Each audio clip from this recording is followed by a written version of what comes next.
प्यारे बच्चों, मेरा नाम है सुखविंदर कौर, पंजाबी मिस्ट्रेस ਅਤੇ पंजाबी रिसोर्स परसन पटियाले ਤੋਂ। ਬੱਚਿਓ, ਅੱਜ ਮੈਂ ਤੁਹਾਨੂੰ ਸੰਤ ਸਿੰਘ ਸੇਖੋਂ ਜੀ ਦਾ ਪਾਠ ਪੇਮੀ ਦੇ ਨਿਆਣੇ ਸੁਣਾਵਾਂਗੀ। ਬੱਚਿਓ, ਬਹੁਤ ਸੁੰਦਰ ਪਾਠ ਹੈ, ਬਹੁਤ ਸੁੰਦਰ ਕਹਾਣੀ ਹੈ ਇਹ। ਤੇ ਇਸ ਕਹਾਣੀ ਦਾ ਨਿਚੋੜ ਇਹ ਹੈ ਕਿ ਕਦੀ ਵੀ ਮੁਸੀਬਤਾਂ ਨੇ ਇੰਨੀਆਂ ਵੱਡੀਆਂ ਨਹੀਂ ਹੁੰਦੀਆਂ ਕਿ ਆਪਣੇ ਹੌਸਲੇ ਨੂੰ ਹਰਾ ਦੇਣ। ਅਗਰ ਆਪਣੇ ਕੋਲ ਹੌਸਲਾ ਹੈ, ਅਗਰ ਆਪਣੇ ਕੋਲ ਅੰਦਰੂਨੀ ਤਾਕਤ ਹੈ, ਠੀਕ ਹੈ, ਆਤਮ ਵਿਸ਼ਵਾਸ ਹੈ, ਤਾਂ ਆਪਾਂ ਵੱਡੀ ਤੋਂ ਵੱਡੀ ਜੋ ਹਾਰ ਹੈ ਉਸ ਨੂੰ ਵੀ ਮਾਤ ਪਾ ਸਕਦੇ ਹਾਂ, ਵੱਡੀ ਤੋਂ ਵੱਡੀ ਮੁਸੀਬਤ ਨੂੰ ਵੀ ਮਾਤ ਪਾ ਸਕਦੇ ਹਾਂ। ਕਿਉਂਕਿ ਮੁਸੀਬਤਾਂ ਇੰਨੀਆਂ ਤਾਕਤਵਰ ਨਹੀਂ ਹੁੰਦੀਆਂ ਜਿੰਨੀਆਂ ਆਪਾਂ ਮੰਨ ਲੈਂਦੇ ਹਾਂ। ਕਦੇ ਸੁਣਿਆ ਹਨੇਰਿਆਂ ਨੇ ਸਵੇਰਾ ਨਾ ਹੋਣ ਦਿੱਤਾ ਹੋਵੇ?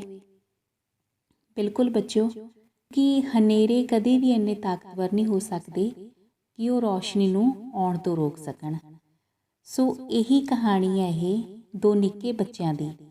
ਉਹਨਾਂ ਦੇ ਸਾਹਮਣੇ ਇੱਕ ਬਹੁਤ ਵੱਡਾ ਹੁੰਦਾ ਏ, ਇੱਕ ਡਰ ਹੁੰਦਾ ਏ ਸੜਕ ਨੂੰ ਪਾਰ ਕਰਨ ਦਾ, ਤੇ ਉਹ ਡਰ ਦੇ ਉੱਪਰ ਉਹ ਜਿੱਤ ਪ੍ਰਾਪਤ ਕਰਦੇ ਨੇ ਹੌਸਲੇ ਨਾਲ, ਅੰਦਰੂਨੀ ਆਤਮ ਵਿਸ਼ਵਾਸ ਨਾਲ। ਸੋ ਬੱਚਿਓ, ਆਪਾਂ ਵੀ ਇਸ ਤਰ੍ਹਾਂ ਹੀ ਕਰਨਾ ਹੈ। ਆਪਣੇ ਸਾਹਮਣੇ ਜਿਹੇ ਕੋਈ ਵੀ ਰੁਕਾਵਟ ਆਉਂਦੀ ਹੈ, ਕੋਈ ਵੀ ਮੁਸੀਬਤ ਆਉਂਦੀ ਹੈ, ਕਿਸੇ ਤਰ੍ਹਾਂ ਦਾ ਵੀ ਡਰ ਆਉਂਦਾ ਹੈ, ਤਾਂ ਆਪਾਂ ਹਿੰਮਤ ਨਹੀਂ ਹਾਰਨੀ, ਸਗੋਂ ਆਪਣੇ ਆਪ ਨੂੰ ਹੌਸਲਾ ਦੇਣਾ ਹੈ। ਤੇ ਹੌਸਲੇ ਦਾ ਜੋ ਅਹਿਸਾਸ ਹੈ ਉਹ ਹਮੇਸ਼ਾ ਤੁਹਾਨੂੰ ਅੱਗੇ ਤੱਕ ਲੈ ਕੇ ਜਾਏਗਾ ਤੇ ਤੁਹਾਨੂੰ ਜਿੱਤ ਵੀ ਦਿਵਾਏਗਾ। ਡਰ ਦੇ ਅੱਗੇ ਹੀ ਜਿੱਤ ਹੁੰਦੀ ਹੈ। ਜੇ ਆਪਾਂ ਡਰ ਨੂੰ ਹਰਾ ਦਿੰਦੇ ਹਾਂ। ਡਰ ਕੀ ਹੈ ਬੱਚਿਓ? ਡਰ ਇੱਕ ਮਨ ਦੀ ਅਵਸਥਾ ਹੈ। ਡਰ ਕੁਛ ਵੀ ਨਹੀਂ ਹੈ। ਅਗਰ ਆਪਾਂ ਨਹੀਂ ਡਰਦੇ ਤਾਂ ਕੁਛ ਨਹੀਂ, ਡਰਦੇ ਹਾਂ ਤਾਂ ਸਭ ਕੁਛ ਹੈ। ਕਿਉਂਕਿ ਇਹ ਸਿਰਫ ਇੱਕ ਮਨ ਦੀ ਅਵਸਥਾ ਹੈ ਆਪਣੀ, ਹੋਰ ਡਰ ਕੁਛ ਵੀ ਨਹੀਂ ਆ। ਤੇ ਆਓ ਫਿਰ ਦੇਖੀਏ ਆਪਾਂ ਪੇਮੀ ਦੇ ਨਿਆਣੇ ਕਿੱਦਾਂ ਦੇ ਬੱਚੇ ਨੇ ਤੁਹਾਡੇ ਵਰਗੇ, ਹੈ ਨਾ। ਚਲੋ ਫਿਰ ਸ਼ੁਰੂ ਕਰੀਏ ਬੱਚਿਓ ਪਾਠ। 20 ਕੁ ਸਾਲ ਪਹਿਲਾਂ ਦੀ ਗੱਲ ਹੈ। ਮੈਂ 7 ਕੁ ਵਰ੍ਹੇ ਦਾ ਸਾਂ ਤੇ ਮੇਰੀ ਵੱਡੀ ਭੈਣ 11 ਵਰ੍ਹੇ ਦੀ ਸੀ। ਸਾਡਾ ਖੇਤ ਘਰੋਂ ਮੀਲ ਕੁ ਦੀ ਵਿੱਥ 'ਤੇ ਸੀ। ਅੱਧ ਵਿਚਕਾਰੋਂ ਇੱਕ ਜਰਨੈਲੀ ਸੜਕ ਲੰਘਦੀ ਸੀ, ਜਿਸ ਵਿੱਚੋਂ ਜੰਗਲੀਆਂ, ਪਠਾਣਾਂ, ਰਾਸ਼ੀਆਂ ਤੇ ਹੋਰ ਪਰਦੇਸੀਆਂ ਦਾ ਕਾਫੀ ਲਾਂਘਾ ਸੀ। ਅਸੀਂ ਸਭ ਅਣਜਾਣੇ, ਜਿਨ੍ਹਾਂ ਨੂੰ ਰਾਸ਼ੀਆਂ ਤੋਂ ਘਰ ਬੈਠਿਆਂ ਵੀ ਡਰ ਆਉਂਦਾ ਸੀ। ਇਸ ਸੜਕ ਵਿੱਚੋਂ ਦੀ ਕਿਸੇ ਸਿਆਣੇ ਦੇ ਸਾਥ ਤੋਂ ਬਗੈਰ ਲੰਘਣ ਤੋਂ ਬਹੁਤ ਭੈ ਖਾਂਦੇ ਸਾਂ। ਪਰ ਟੰਟਾ ਇਹ ਸੀ ਕਿ ਇੱਕ ਵੇਲੇ ਬਾਪੂ ਅਤੇ ਕਾਮੇ ਦੀ ਰੋਟੀ ਫੜਾਉਣ ਜ਼ਰੂਰ ਜਾਣਾ ਪੈਂਦਾ ਸੀ ਤੇ ਸਾਡੀ ਅਵਸਥਾ ਹਰ ਰੋਜ਼ ਇੱਕ ਮੁਸ਼ਕਲ ਘਾਟੀ ਲੰਘਣ ਵਾਲੀ ਹੁੰਦੀ ਸੀ। ਅਸੀਂ ਆਮ ਤੌਰ 'ਤੇ ਘਰੋਂ ਹੌਸਲਾ ਕਰਕੇ ਇਕੱਲੇ ਹੀ ਤੁਰ ਪੈਂਦੇ, ਪਰ ਜਦ ਸੜਕ 3 ਕੁ ਘੁਮਾਉਂ ਦੀ ਵਿੱਥ 'ਤੇ ਰਹਿ ਜਾਂਦੀ ਤਾਂ ਨਹਿਰ ਦਾ ਸੂਆ ਟੱਪਣ ਲੱਗੇ ਪਠੋਰਿਆਂ ਵਾਂਗੂਰ ਖਲੋ ਕੇ ਆਸੇ-ਪਾਸੇ ਤੱਕਣ ਲੱਗ ਜਾਂਦੇ, ਤਾਂ ਜੋ ਕਿਸੇ ਪਿੰਡੋਂ ਆਉਂਦੇ ਜਾਂਦੇ ਸਿਆਣੇ ਦੀ ਸ਼ਰਨ ਲੈ ਕੇ ਭੈ ਸਾਗਰ ਨੂੰ ਤਰਨ ਜੋਗੇ ਹੋ ਜਾਈਏ। ਸਾਨੂੰ ਧਾਰਮਿਕ ਸਿੱਖਿਆ ਵੀ ਕੁਝ ਇਸ ਕਿਸਮ ਦੇ ਮਿਲ ਰਹੀ ਸੀ ਕਿ ਅਜਿਹੇ ਡਰ ਸਾਡੇ ਸੁਭਾਵਾਂ ਦਾ ਹਿੱਸਾ ਬਣ ਗਏ ਸਨ। ਹਰ ਰੋਜ਼ ਸ਼ਾਮ ਨੂੰ ਅਸੀਂ ਘਰ ਸਿਆਣਿਆਂ ਕੋਲੋਂ ਨਰਕ ਸੁਰਗ ਦੀਆਂ ਕਹਾਣੀਆਂ ਸੁਣਦੇ। ਸੁਰਗ ਤਾਂ ਸਾਨੂੰ ਖੇਡ ਤੋਂ ਬਾਹਰ ਕਿਤੇ ਘੱਟ ਹੀ ਪ੍ਰਾਪਤ ਹੁੰਦਾ, ਪਰ ਨਰਕ ਦੇ ਹਰ ਥਾਂ ਖੁੱਲ੍ਹੇ ਗੱਫੇ ਮਿਲਦੇ। ਸਭ ਤੋਂ ਵੱਡਾ ਨਰਕ ਮਦਰਸਾ ਸੀ, ਤੇ ਜੇ ਉਸ ਤੋਂ ਕਿਸੇ ਦਿਨ ਛੁੱਟ ਜਾਂਦੇ ਤਾਂ ਖੇਤ ਰੋਟੀ ਦੇਣ ਜਾਣ ਦਾ ਨਰਕ ਪੇਸ਼ ਆ ਜਾਂਦਾ। ਗੱਲ ਕੀ, ਸਾਡੇ ਅਣਜਾਣੇ ਰਾਹ ਦੇ ਹਰ ਇੱਕ ਮੋੜ 'ਤੇ ਨਰਕ ਜਾਣੂ ਘਾਤ ਲਈ ਖਲੋਤਾ ਹੁੰਦਾ। ਖਬਰੇ ਇਸ ਸੜਕ ਦਾ ਭੈ ਸਾਗਰ ਲੰਘਣ ਕਰਕੇ ਸਾਨੂੰ ਖੇਤ ਜਾਣਾ ਨਰਕ ਲੱਗਦਾ ਸੀ, ਜਾਂ ਖੇਤ ਰੋਟੀ ਲੈ ਜਾਣ ਲੱਗੇ ਇਸ ਸੜਕ ਨੂੰ ਲੰਘਣਾ ਪੈਣ ਕਰਕੇ ਇਹ ਸਾਨੂੰ ਭੈ ਸਾਗਰ ਦਿਖਾਈ ਦਿੰਦਾ ਸੀ। ਮੈਂ ਇਸ ਦੀ ਬਾਬਤ ਯਕੀਨ ਨਾਲ ਕੁਝ ਨਹੀਂ ਸੀ ਕਹਿ ਸਕਦਾ। ਇਹ ਮੈਨੂੰ ਪਤਾ ਹੈ ਕਿ ਖੇਤ ਸੁਰਗ ਸੀ ਤੇ ਰੋਟੀ ਲੈ ਕੇ ਜਾਣ ਦੀ ਖੇਚਲ ਨਰਕ, ਅਤੇ ਉਹ ਜਰਨੈਲੀ ਸੜਕ ਵਿਚਕਾਰਲਾ ਭੈ ਸਾਗਰ। ਬੱਚੇ, ਹੁਣ ਤੱਕ ਆਪਾਂ ਪੜ੍ਹਿਆ ਕਿ ਬੱਚਿਆਂ ਨੂੰ ਡਰ ਲੱਗਦਾ ਸੀ। ਕਿਹੜੀ ਗੱਲ ਭੈ ਸਾਗਰ ਲੱਗਦੀ ਸੀ? ਕਿ ਉਹਨਾਂ ਨੂੰ ਖੇਤ ਰੋਟੀ ਲੈ ਕੇ ਜਾਣੀ ਪੈਂਦੀ ਸੀ। ਖੇਤ ਉਹਨਾਂ ਨੂੰ ਬਹੁਤ ਚੰਗਾ ਲੱਗਦਾ ਸੀ, ਠੀਕ ਹੈ ਨਾ। ਉੱਥੇ ਉਹ ਬਹੁਤ ਖੁਸ਼ ਹੁੰਦੇ ਸਨ। ਪਰ ਜਦੋਂ ਉਹ ਰੋਟੀ ਲੈ ਕੇ ਜਾਂਦੇ ਸਨ, ਜੋ ਸੜਕ ਉਹਨਾਂ ਨੇ ਪਾਰ ਕਰਨੀ ਹੁੰਦੀ ਸੀ ਨਾ, ਉੱਥੇ ਉਹਨਾਂ ਨੂੰ ਬੜਾ ਡਰ ਲੱਗਦਾ ਸੀ। ਖੇਡਣਾ ਉਹਨਾਂ ਨੂੰ ਵਧੀਆ ਲੱਗਦਾ ਸੀ, ਠੀਕ ਹੈ ਨਾ, ਪਰ ਇਹ ਸੜਕ ਪਾਰ ਕਰਨੀ ਉਹਨਾਂ ਨੂੰ ਬਹੁਤ ਔਖੀ ਲੱਗਦੀ ਸੀ। ਇੱਕ ਡਰ ਲੱਗਦਾ ਸੀ, ਭੈ ਸਾਗਰ ਮਤਲਬ ਬਹੁਤ ਵੱਡਾ ਡਰ ਸੀ ਉਹ। ਸਿਆਲ ਦੇ ਦਿਨ ਸਨ। ਅਸੀਂ ਦੋਵੇਂ ਭੈਣ ਭਰਾ ਦੁਪਹਿਰ ਦੀ ਰੋਟੀ ਲੈ ਕੇ ਖੇਤ ਨੂੰ ਚੱਲ ਪਏ। ਨਿੱਘੀ ਨਿੱਘੀ ਧੁੱਪ ਪੈ ਰਹੀ ਸੀ ਤੇ ਅਸੀਂ ਟੁਰੇ ਜਾਂਦੇ ਵੀ ਜਾਣੋ ਸਿਆਲ ਦੀ ਧੁੱਪ ਵਿੱਚ ਨੀਂਦ ਦਾ ਨਿੱਘ ਲੈ ਰਹੇ ਸਾਂ, ਪਰ ਦਿਲ ਵਿੱਚ ਸੜਕ ਲੰਘਣ ਦਾ ਡਰ ਚੂਹੇ ਵਾਂਗ ਕੁਤਰ ਰਿਹਾ ਸੀ। ਬੱਚਿਓ, ਦੇਖਿਆ ਕਿ ਸਿਆਲ ਦੇ ਦਿਨ ਉਹਨਾਂ ਬੱਚਿਆਂ ਨੂੰ ਬੜੇ ਚੰਗੇ ਲੱਗ ਰਹੇ ਸਨ, ਪਰ ਉਹ ਖੇਤ ਰੋਟੀ ਲਿਜਾ ਰਹੇ ਸਨ। ਇਹ ਡਰ ਉਹਨਾਂ ਨੂੰ ਬੜਾ ਭੈੜਾ ਲੱਗ ਰਿਹਾ ਸੀ। ਤੇ ਫਿਰ ਅੱਗੇ ਦੇਖਦੇ ਹਾਂ ਕਿ ਕੀ ਹੁੰਦਾ ਬੱਚਿਆਂ ਨਾਲ। ਅਸੀਂ ਡਰ ਨੂੰ ਦਬਾਉਣ ਦਾ ਇੱਕ ਆਮ ਤਰੀਕਾ ਵਰਤਣਾ ਚਾਹਿਆ। ਭੈਣ ਮੈਨੂੰ ਇੱਕ ਕਹਾਣੀ ਸੁਣਾਉਣ ਲੱਗ ਪਈ। ਇੱਕ ਸੀ ਰਾਜਾ, ਉਹਦੀ ਰਾਣੀ ਮਰ ਗਈ। ਮਰਨ ਲੱਗੀ ਰਾਣੀ ਨੇ ਰਾਜੇ ਨੂੰ ਕਿਹਾ, ਤੂੰ ਮੈਨੂੰ ਇੱਕ ਕਰਾਰ ਦੇ। ਰਾਜੇ ਨੇ ਪੁੱਛਿਆ, ਕੀ? ਸੋ ਬੱਚਿਓ, ਪਹਿਲਾਂ ਨਾ ਸਾਰੇ ਬੱਚੇ ਕਹਾਣੀਆਂ ਬਹੁਤ ਸੁਣਦੇ ਸਨ ਬਜ਼ੁਰਗਾਂ ਕੋਲੋਂ। ਉਹਨਾਂ ਨੂੰ ਬੜਾ ਚੰਗਾ ਲੱਗਦਾ ਸੀ ਕਹਾਣੀਆਂ ਸੁਣਨਾ, ਅਤੇ ਇਹ ਕਹਾਣੀਆਂ ਸੁਣ ਕੇ ਬੜਾ ਆਨੰਦ ਆਉਂਦਾ ਸੀ। ਮੈਂ ਕਹਾਣੀ ਵੱਲੋਂ ਧਿਆਨ ਮੋੜ ਕੇ ਪਿਛਾਂਹ ਪਿੰਡ ਵੱਲ ਨੂੰ ਦੇਖਿਆ ਕਿ ਕਿਤੇ ਕੋਈ ਆਦਮੀ ਸਾਡੇ ਰਾਹ ਜਾਣ ਵਾਲਾ ਆ ਰਿਹਾ ਹੋਵੇ। ਤੇ ਫਿਰ ਅੱਗੇ ਦੇਖਦੇ ਹਾਂ ਕੀ ਹੋਇਆ। ਤੂੰ ਸੁਣਦਾ ਨਹੀਂ ਵੀਰ, ਭੈਣ ਨੇ ਮੇਰੇ ਮੋਢੇ ਨੂੰ ਹਲੂਣ ਕੇ ਆਖਿਆ। ਨਹੀਂ, ਮੈਂ ਸੁਣਦਾ, ਮੈਂ ਭਰਾਵਾਂ ਵਾਲੀ ਗੁਸਤਾਖੀ ਨਾਲ ਜਵਾਬ ਦਿੱਤਾ। ਅੱਛਾ। ਜਦੋਂ ਰਾਣੀ ਮਰਨ ਲੱਗੀ ਤਾਂ ਉਸਨੇ ਰਾਜੇ ਨੂੰ ਸੱਦ ਕੇ ਕਿਹਾ, ਤੂੰ ਮੇਰੇ ਨਾਲ ਕਰਾਰ ਕਰ। ਰਾਜੇ ਨੇ ਪੁੱਛਿਆ, ਕੀ? ਰਾਣੀ ਨੇ ਕਿਹਾ, ਤੂੰ ਹੋਰ ਵਿਆਹ ਨਾ ਕਰਾਈਂ। ਸੱਚ, ਮੈਂ ਦੱਸਣਾ ਭੁੱਲ ਗਈ, ਰਾਣੀ ਦੇ 2 ਪੁੱਤ ਤੇ ਇੱਕ ਧੀ ਵੀ ਸੀਗੇ। ਸਾਨੂੰ ਰਾਜਾ ਤੇ ਰਾਣੀ ਆਪਣੇ ਮਾਂ ਪਿਓ ਵਰਗੇ ਹੀ ਭਾਸਦੇ ਸਨ। ਜੇ ਸਾਡੀ ਮਾਂ ਮਰਨ ਲੱਗੇ ਤਾਂ ਸਾਡੇ ਪਿਓ ਨੂੰ ਵੀ ਇਹ ਵਚਨ ਦੇਣ ਲਈ ਆਖੇ। ਇਹ ਖਿਆਲ ਸਾਡੇ ਅਚੇਤ ਮਨ ਵਿੱਚ ਕੰਮ ਕਰ ਰਿਹਾ ਹੋਵੇਗਾ। ਮੈਨੂੰ ਉਹ ਧੀ ਆਪਣੀ ਭੈਣ ਲੱਗੀ ਤੇ ਉਹਦਾ ਪੁੱਤ ਆਪਣਾ ਆਪ। ਮੇਰੀ ਭੈਣ ਪਿੰਡ ਵੱਲ ਦੇਖ ਰਹੀ ਸੀ। ਸੁਣਾ ਗਾ। ਮੈਂ ਉਸਨੂੰ ਪਹਿਲੀ ਤਰ੍ਹਾਂ ਹੀ ਖਰਮੇ ਬੋਲ ਨਾਲ ਆਖਿਆ। ਰਾਣੀ ਨੇ ਕਿਹਾ, ਬਈ ਮੇਰੇ ਪੁੱਤ ਤੇ ਧੀ ਨੂੰ ਮਤਰੇਈ ਦੁੱਖ ਦੇਊਗੀ। ਭੈਣ ਨੇ ਹੋਰ ਵੀ ਮਿੱਠੀ ਤੇ ਹੋਰ ਵੀ ਤ੍ਰੀਮਤ ਬਣ ਕੇ ਦੱਸਿਆ। ਇਸ ਲਈ ਉਸਨੇ ਰਾਜੇ ਤੋਂ ਇਹ ਕਰਾਰ ਮੰਗਿਆ। ਰਾਜੇ ਨੇ ਕਿਹਾ, ਚੰਗਾ, ਮੈਂ ਕਰਾਰ ਦਿੰਨਾ। ਜਿਵੇਂ ਕਿਤੇ ਜੇ ਰਾਜਾ ਇਹ ਕਰਾਰ ਨਾ ਦਿੰਦਾ ਤਾਂ ਰਾਣੀ ਮਰਨ ਤੋਂ ਨਾ ਕਰ ਦਿੰਦੀ। ਭਾਵੇਂ ਅਸੀਂ ਦੋਹਾਂ ਨੇ ਇਹ ਸੁਣਿਆ ਹੋਇਆ ਸੀ ਕਿ ਦਿਨੇ ਕਹਾਣੀਆਂ ਪਾਉਣ ਨਾਲ ਰਾਹੀ ਰਾਹ ਭੁੱਲ ਜਾਂਦੇ ਹਨ, ਅਸਾਂ ਇੱਕ ਦੂਜੇ ਨੂੰ ਇਹ ਚੇਤਾਵਨੀ ਨਾ ਕਰਵਾਈ ਤੇ ਇਸ ਸੂਝ ਨੂੰ ਆਪਣੇ ਦਿਲਾਂ ਤੇ ਵਿਚਾਰਾਂ ਤੇ ਅਸਰ ਨਾ ਕਰਨ ਦਿੱਤਾ। ਸੋ ਬੱਚਿਓ, ਫਿਰ ਆਪਾਂ ਦੇਖਦੇ ਹਾਂ ਕਿ ਕਹਾਣੀਆਂ ਪਾਉਂਦੇ ਨੇ ਬੱਚੇ, ਕਿਉਂ ਪਾਉਂਦੇ ਨੇ। ਦੇਖੋ, ਉਹਨਾਂ ਕੋਲ ਜੋ ਹਥਿਆਰ ਸਨ, ਛੋਟੇ ਛੋਟੇ ਨਿੱਕੇ ਨਿੱਕੇ ਹਥਿਆਰ ਸਨ, ਆਪਣੇ ਧਿਆਨ ਨੂੰ ਦੂਜੇ ਪਾਸੇ ਲਗਾਉਣ ਦੀ ਬਹੁਤ ਕੋਸ਼ਿਸ਼ਾਂ ਕਰ ਰਹੇ ਸਨ ਉਹ, ਕਿ ਉਹਨਾਂ ਦਾ ਜੋ ਡਰ ਹੈ ਉਹਨਾਂ 'ਤੇ ਹਾਵੀ ਨਾ ਹੋਵੇ। ਇਸ ਕਰਕੇ ਉਹ ਹਰ ਕੋਸ਼ਿਸ਼ ਕਰ ਰਹੇ ਸਨ। ਸੋ ਇਹੀ ਇੱਕ ਕੋਸ਼ਿਸ਼ ਸੀਗੀ ਕਿ ਉਹ ਆਪਣੇ ਆਪ ਨੂੰ ਕਹਾਣੀਆਂ ਦੇ ਵਿੱਚ ਰੁੱਝੇ ਮਹਿਸੂਸ ਕਰਨ। ਅਤੇ ਅੱਗੇ ਆਪਾਂ ਕਹਾਣੀ ਦਾ ਵੀ ਦੇਖਦੇ ਹਾਂ ਕੀ ਅੰਤ ਹੋਇਆ, ਠੀਕ ਹੈ। ਫਿਰ ਅੱਗੇ ਉਹਨਾਂ ਨੇ ਦੂਸਰਾ ਹਥਿਆਰ ਕੀ ਵਰਤਿਆ। ਚਲੋ ਫਿਰ ਕਹਾਣੀ ਅੱਗੇ ਸੁਣਦੇ ਹਾਂ। ਪਰ ਰਾਜੇ ਨੇ ਝੱਟ ਹੀ ਦੂਜਾ ਵਿਆਹ ਕਰਵਾ ਲਿਆ। ਤਾਂ ਫਿਰ ਕੀ ਹੋਇਆ, ਰਾਜੇ ਨੇ ਵਿਆਹ ਕਰਵਾ ਲਿਆ। ਉਹਨਾਂ ਦੀ ਕਹਾਣੀ ਜੋ ਉੱਥੇ ਖਤਮ ਹੋ ਗਈ। ਫਿਰ ਅੱਗੇ ਦੇਖਦੇ ਹਾਂ ਆਪਾਂ। ਪਿਛਲੇ ਮੋੜ 'ਤੇ ਸਾਨੂੰ ਇੱਕ ਆਦਮੀ ਆਉਂਦਾ ਦਿਸਿਆ। ਅਸਾਂ ਸੁੱਖ ਦਾ ਸਾਹ ਭਰਿਆ ਤੇ ਉਸਨੂੰ ਨਾਲ ਰਲਾਉਣ ਲਈ ਖਲੋ ਗਏ। ਸਾਡੀ ਬਾਤ ਵੀ ਖਲੋ ਗਈ, ਪਰ ਉਹ ਆਦਮੀ ਕਿਸੇ ਹੋਰ ਪਾਸੇ ਜਾ ਰਿਹਾ ਸੀ ਤੇ ਸਾਡੇ ਵੱਲ ਨਾ ਮੁੜਿਆ।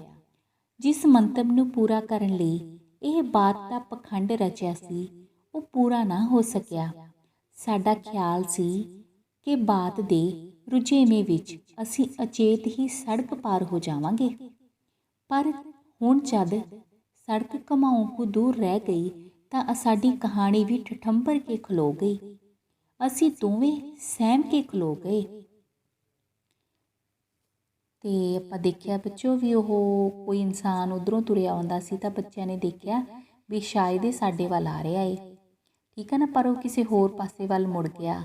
ਉਹਨਾਂ ਬੱਚਿਆਂ ਨੇ ਇੱਕਦਮ ਤਾਂ ਹੌਸਲਾ ਕੀਤਾ ਸੀ ਕਹਾਣੀ ਦੇ ਵਿੱਚ ਧਿਆਨ ਲਾਉਣ ਦਾ, ਪਰ ਉਹ ਜਦੋਂ ਸੜਕ ਦੇ ਬਿਲਕੁਲ ਨੇੜੇ ਆ ਗਏ ਤਾਂ ਉਹ ਡਰ ਗਏ ਬਹੁਤ। ਉਹਨਾਂ ਦੀ ਕਹਾਣੀ ਉੱਥੇ ਖਤਮ ਹੋ ਗਈ।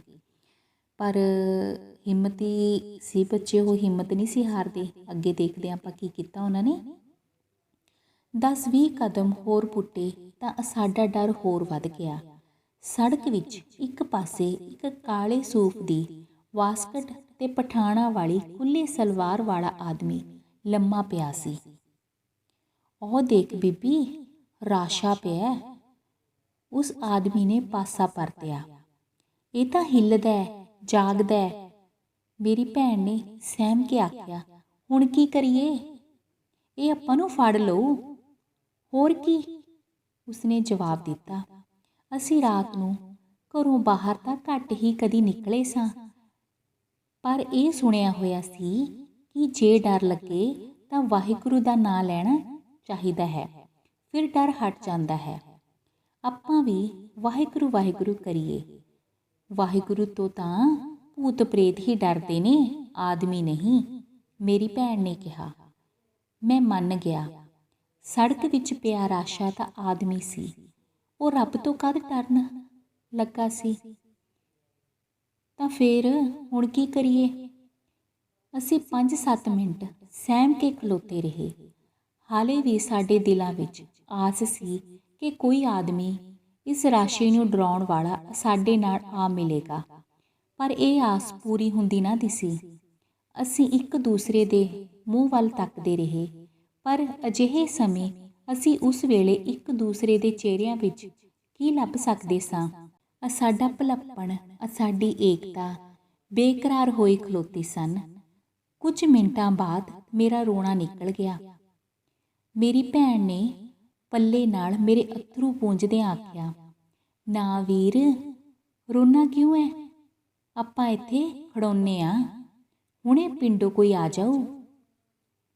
ਅਸੀਂ ਕੁਝ ਕਦਮ ਸੜਕ ਵੱਲ ਪੁੱਟੇ, ਫਿਰ ਖਲੋ ਗਏ ਤੇ ਫਿਰ ਉਹੀ 5 ਕਦਮ ਮੁੜ ਆਏ। ਅੰਤ ਮੇਰੀ ਭੈਣ ਨੇ ਕੁਝ ਵਿਚਾਰ ਬਾਅਦ ਕਿਹਾ, ਆਪਾਂ ਕਹਾਂਗੇ ਅਸੀਂ ਤਾਂ ਪੇਮੀ ਦੇ ਨਿਆਣੇ ਆ, ਸਾਨੂੰ ਨਾ ਫੜ। ਉਸ ਦੇ ਮੂੰਹ ਵਿੱਚੋਂ ਪੇਮੀ ਸ਼ਬਦ ਬੜਾ ਮਿੱਠਾ ਨਿਕਲਦਾ ਹੁੰਦਾ ਸੀ, ਤੇ ਹੁਣ ਤਾਂ ਜਦ ਉਹ ਮੇਰੇ ਵੱਲ ਝੁਕ ਕੇ ਮੈਨੂੰ ਤੇ ਆਪਣੇ ਆਪ ਨੂੰ ਦਿਲਾਸਾ ਦੇ ਰਹੀ ਸੀ, ਉਹ ਖੁਦ ਪੇਮੀ ਬਣੀ ਹੋਈ ਸੀ। ਮੇਰੇ ਦਿਲ ਨੂੰ ਢਾਰਸ ਵੱਜ ਗਈ। ਰਾਸ਼ੇ ਨੂੰ ਜਦ ਪਤਾ ਲੱਗੇਗਾ ਕਿ ਅਸੀਂ ਪੇਮੀ ਦੇ ਨਿਆਣੇ ਹਾਂ ਤਾਂ ਉਹ ਸਾਨੂੰ ਕੁਝ ਨਹੀਂ ਆਖੇਗਾ, ਨਹੀਂ ਪਕੜੇਗਾ। ਜਿਵੇਂ ਕੰਬਦਾ ਹਿਰਦਾ ਤੇ ਥਿੜਕਦੇ ਪੈਰ ਵਾਹਿਗੁਰੂ ਵਾਹਿਗੁਰੂ ਕਹਿੰਦੇ ਸ਼ਮਸ਼ਾਨ ਭੂਮੀ ਵਿੱਚੋਂ ਗੁਜ਼ਰ ਜਾਂਦੇ ਹਨ, ਉਵੇਂ ਹੀ ਅਸੀਂ ਪੇਮੀ ਦਾ ਨਾਂ ਲੈ ਕੇ ਸੜਕ ਪਾਰ ਹੋ ਗਏ। ਰਾਸ਼ਾ ਉਸੇ ਤਰ੍ਹਾਂ ਉੱਥੇ ਹੀ ਪਿਆ ਰਿਹਾ। ਸੋ ਆਪਾਂ ਦੇਖਿਆ ਬੱਚੋ ਕਿ ਉਹ ਬੱਚਿਆਂ ਨੂੰ ਕਿੰਨਾ ਡਰ ਲੱਗ ਰਿਹਾ ਸੀ। ਪਹਿਲਾਂ ਤਾਂ ਉਹਨਾਂ ਨੇ ਉਹ ਕਹਾਣੀ ਪਾਈ ਰਾਜੇ ਰਾਣੀ ਵਾਲੀ ਆਪਣੇ ਡਰ ਨੂੰ ਲੁਕਾਉਣ ਲਈ, ਧਿਆਨ ਹੋਰ ਪਾਸੇ ਕਰਨ ਲਈ, ਪਰ ਫਿਰ ਉਹ ਡਰ ਗਏ। ਫਿਰ ਦੂਸਰੀ ਵਾਰ ਉਹਨਾਂ ਨੇ ਕਿਹਾ ਕਿ ਉਹ ਵਾਹਿਗੁਰੂ ਵਾਹਿਗੁਰੂ ਕਰਨ, ਕਿਉਂਕਿ ਉਹਨਾਂ ਨੇ ਸੁਣਿਆ ਹੋਇਆ ਸੀ ਕਿ ਵਾਹਿਗੁਰੂ ਕਹਿਣ ਨਾਲ ਡਰ ਦੂਰ ਹੋ ਜਾਂਦੇ ਨੇ। ਪਰ ਜੋ ਉਹਨਾਂ ਦਾ ਮਾੜਾ ਪੱਖ ਸੀ, ਉਹਨਾਂ ਦੇ ਦਿਲ ਦਾ ਮਾੜਾ ਪੱਖ ਸੀ, ਫਿਰ ਉਹਨਾਂ 'ਤੇ ਭਾਰੂ ਪੈ ਗਿਆ। ਕਿਉਂਕਿ ਇੱਕ ਆਪਣਾ ਪੱਖ ਚੰਗਾ ਹੁੰਦਾ ਏ ਜੋ ਆਪਣਾ ਹੌਸਲਾ ਹੁੰਦਾ ਏ, ਦੂਸਰਾ ਪੱਖ ਮਾੜਾ ਹੁੰਦਾ ਜੋ ਆਪਣਾ ਡਰ ਹੁੰਦਾ ਏ। ਤਾਂ ਉਹ ਡਰ ਉਹਨਾਂ 'ਤੇ ਭਾਰੂ ਪੈ ਗਿਆ। ਤਾਂ ਉਹਨਾਂ ਨੇ ਕਿਹਾ ਕਿ ਵਾਹਿਗੁਰੂ ਕਹਿਣ ਨਾਲ ਤਾਂ ਭੂਤ ਡਰਦੇ ਨੇ, ਇਨਸਾਨ ਥੋੜ੍ਹੀ ਡਰਦੇ ਨੇ, ਅਸੀਂ ਤਾਂ ਇਨਸਾਨਾਂ ਤੋਂ ਡਰਦੇ ਹਾਂ, ਫਿਰ ਇਹ ਵਾਹਿਗੁਰੂ ਕਹਿਣ ਨਾਲ ਵੀ ਇਹ ਇਨਸਾਨ ਦੂਰ ਨਹੀਂ ਜਾਂਦੇ। ਤਾਂ ਫਿਰ ਉਹ ਬੁਰੀ ਤਰ੍ਹਾਂ ਡਰ ਪਏ ਤੇ ਜੋ ਉਹ ਬੱਚਾ ਸੀ ਉਹ ਰੋਣ ਲੱਗ ਪਿਆ। ਮਤਲਬ ਜੋ ਲੇਖਕ ਜਿਨ੍ਹਾਂ ਨੇ ਸੰਤ ਸਿੰਘ ਸੇਖੋਂ ਜੀ ਨੇ ਇਹ ਕਹਾਣੀ ਲਿਖੀ ਹੈ ਉਹ ਰੋਣ ਲੱਗ ਪਏ। ਤਾਂ ਉਹਨਾਂ ਦੀ ਭੈਣ ਨੇ ਕਿਹਾ ਕਿ ਰੋ ਨਾ ਵੀਰ, ਆਪਾਂ ਕਹਾਂਗੇ ਵੀ ਅਸੀਂ ਪੇਮੀ ਦੇ ਨਿਆਣੇ ਆ, ਮਤਲਬ ਆਪਣੇ ਮਾਤਾ ਜੀ ਦਾ ਨਾਂ ਲੈਂਦੇ ਨੇ, ਠੀਕ ਹੈ ਨਾ। ਤਾਂ ਵੀ ਹਰ ਕਿਸੇ ਨੂੰ ਪਹਿਲਾਂ ਕਹਿੰਦੇ ਹੁੰਦੇ ਸੀ। ਤਾਂ ਲੇਖਕ ਯਾਦ ਕਰਦਾ ਹੈ ਵੀ ਜਦੋਂ ਉਸਦੀ ਭੈਣ ਪੇਮੀ ਦੇ ਨਿਆਣੇ ਕਹਿੰਦੀ ਹੁੰਦੀ ਸੀ ਤਾਂ ਬੜਾ ਮਿੱਠਾ ਲੱਗਦਾ ਸੀ।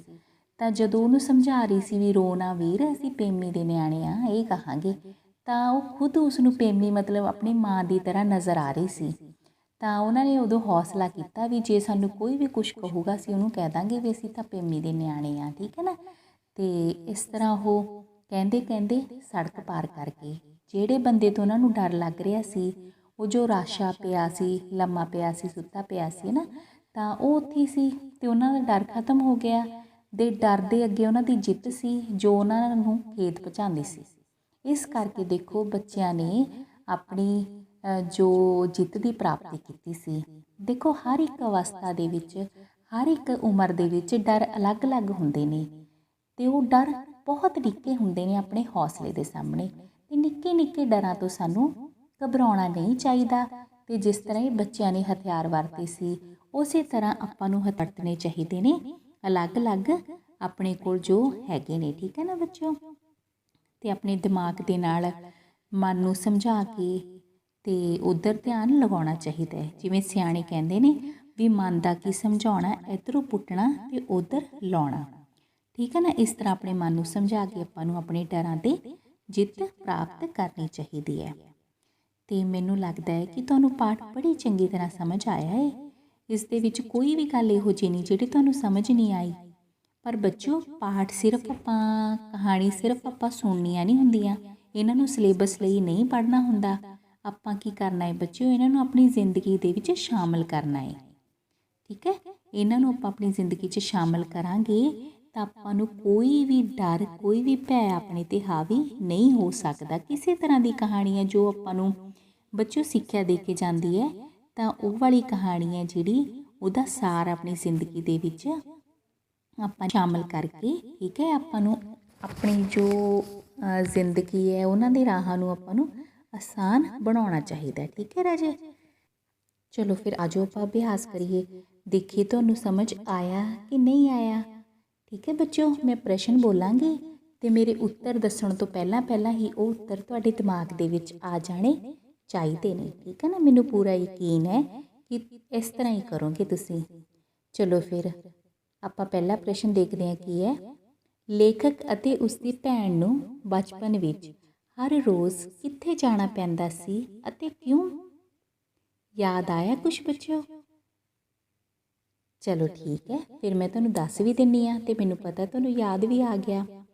ਲੇਖਕ ਅਤੇ ਉਸਦੀ ਭੈਣ ਨੂੰ ਹਰ ਰੋਜ਼ ਇੱਕ ਵਾਰੀ ਡਰਾਉਣੀ ਜਰਨੈਲੀ ਸੜਕ ਪਾਰ ਕਰਕੇ ਖੇਤ ਵਿੱਚ ਜਾਣਾ ਪੈਂਦਾ ਸੀ, ਕਿਉਂਕਿ ਉੱਥੇ ਉਹਨਾਂ ਨੂੰ ਬਾਪੂ ਅਤੇ ਕਾਮੇ ਦੀ ਰੋਟੀ ਫੜਾਉਣੀ ਹੁੰਦੀ ਸੀ, ਠੀਕ ਹੈ ਬੱਚਿਓ। ਫਿਰ ਆਪਾਂ ਅਗਲਾ ਪ੍ਰਸ਼ਨ ਦੇਖੀਏ। ਬੱਚਿਆਂ ਨੂੰ ਕਿਹੜੀ ਗੱਲ ਭੈ ਸਾਗਰ ਲੱਗਦੀ ਸੀ ਅਤੇ ਕਿਉਂ?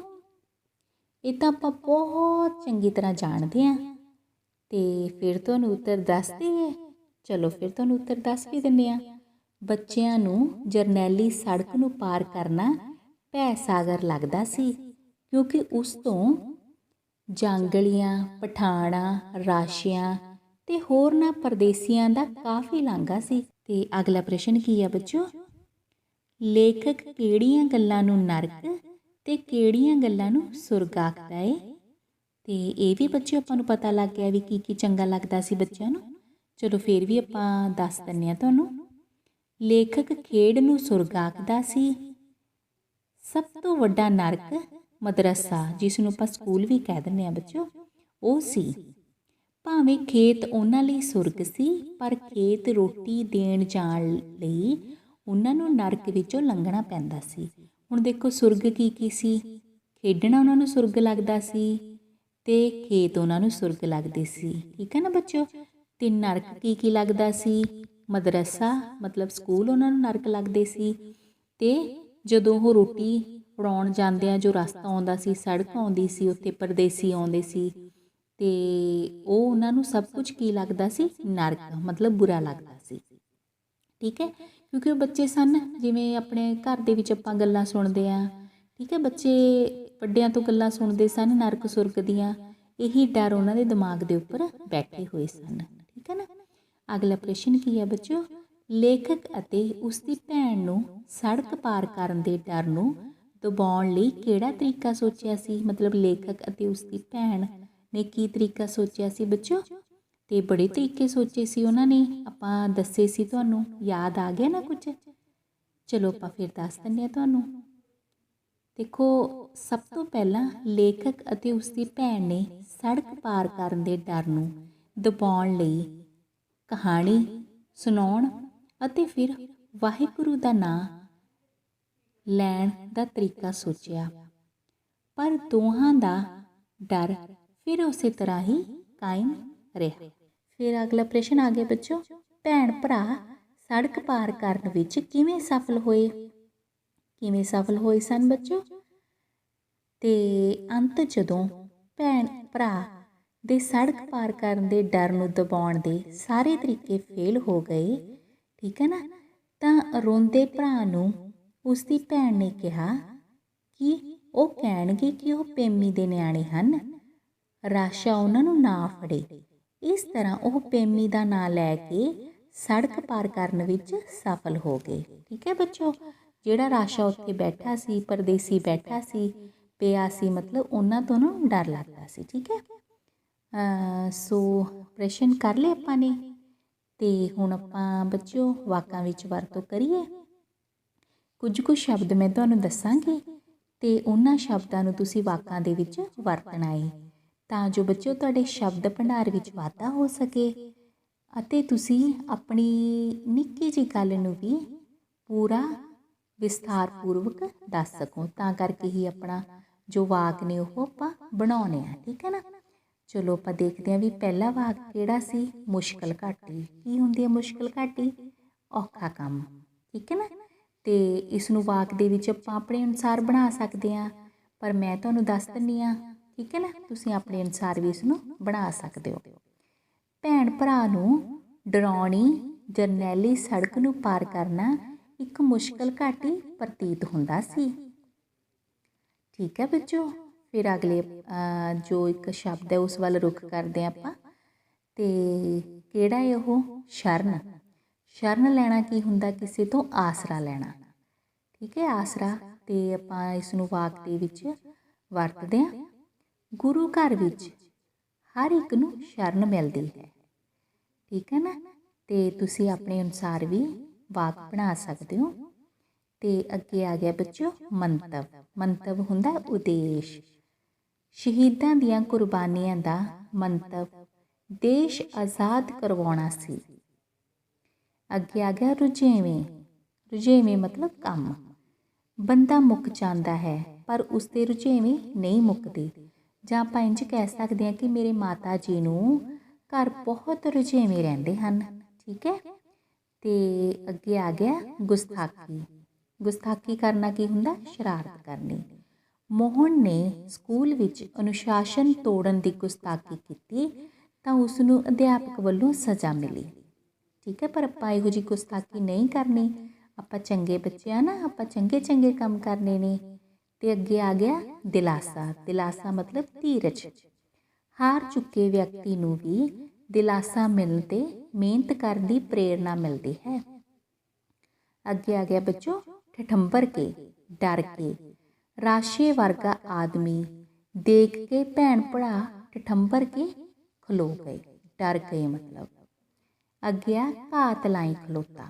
ਹਮਲਾ ਕਰਨ ਲਈ ਓਹਲੇ ਵਿੱਚ ਬੈਠਣਾ, ਮਤਲਬ ਜਦੋਂ ਕੋਈ ਬੰਦਾ ਘਾਤ ਲਾਈ ਖਲੋਤਾ, ਪੂਰਾ ਮਤਲਬ ਮੌਕਾ ਦੇਖਦਾ ਹੋਵੇ, ਹੈ ਨਾ। ਤਾਂ ਆਪਾਂ ਦੇਖਦੇ ਹਾਂ ਵੀ ਕੋਈ ਵੀ ਬਣਾ ਸਕਦੇ ਆਪਾਂ ਆਪਣੇ ਅਨੁਸਾਰ, ਵੀ ਪੁਲਿਸ ਚੋਰ ਨੂੰ ਫੜਨ ਲਈ ਘਾਤ ਲਾਈ ਖਲੋਤੀ ਸੀ। ਠੀਕ ਹੈ, ਜਾਂ ਕੋਈ ਹੋਰ। ਜਦੋਂ ਮੈਂ ਪੜ੍ਹਿਆ ਹੋਣਾ ਕੁਝ ਸ਼ਬਦ ਤੁਹਾਨੂੰ ਇਹੋ ਜਿਹੇ ਲੱਗੇ ਹੋਣੇ ਵੀ ਔਖੇ ਔਖੇ ਜਿਹੇ, ਹੈ ਨਾ। ਤੇ ਚਲੋ ਫਿਰ ਆਪਾਂ ਉਹਨਾਂ ਦੇ ਅਰਥ ਕਰ ਲੈਂਦੇ ਹਾਂ ਬੱਚੋ। ਸਭ ਤੋਂ ਪਹਿਲਾਂ ਹੈ ਵੀਰ। ਵੀਰ ਕਿਸ ਨੂੰ ਕਿਹਾ ਸੀ? ਵੀਰ ਨੂੰ, ਭਰਾ ਨੂੰ। ਠੀਕ ਹੈ, ਉਪਬੋਲੀ ਦੇ ਵਿੱਚ ਕਿਹਾ ਸੀ ਬੱਚੋ। ਫਿਰ ਆ ਗਿਆ ਪਠੋਰੇ। ਪਠੋਰੇ ਕੀ ਹੁੰਦੇ ਨੇ? ਮੇਮਣੇ, ਲੇਲੇ, ਛੇਲੇ। ਠੀਕ ਹੈ। ਫਿਰ ਵਾਕੁਰ ਕੀ ਹੈ? ਵਾਂਗ। ਭੈ ਸਾਗਰ, ਭਵ ਸਾਗਰ, ਸੰਸਾਰ। मदरसा की हुंदा बच्चों? स्कूल, पाठशाला। करार, इकरार, कौल, प्रण, वचन। ये सारे तुसी समानार्थक शब्दां दे विच पढ़दे होवोगे। ठठंबर के, डौर पौर हो के, डर के। घुमाऊं को, घुमा को, अठ कनाल दी थां। सूफ, काले रंग दा कपड़ा। वास्कट, फतूही, कोटी जो बिना बाहां तो हुंदी है। भलप्पण, भलियाई, भलमानसी। ठीक है ना। अगे आ गया बेकरार, बेचैन, व्याकुल। ठीक है, व्याकुल होना आपां कह दिंदे आ। ढारस, दिलासा, धीरज, तसल्ली। सो बच्चों ये सन औखे शब्दां दे अर्थ। ठीक है, देखो आपां पाठ भी पढ़ लिया ते आपां वाकां दे विच भी वरत लिया, औखे शब्दां दे अर्थ भी कर लए। हुण तां बच्चों नूं सारा कुछ करना आ गया। ठीक है, सब कुछ वो समझ गए ने। आपां पाठ पढ़िया सी पेमी दे नियाणे।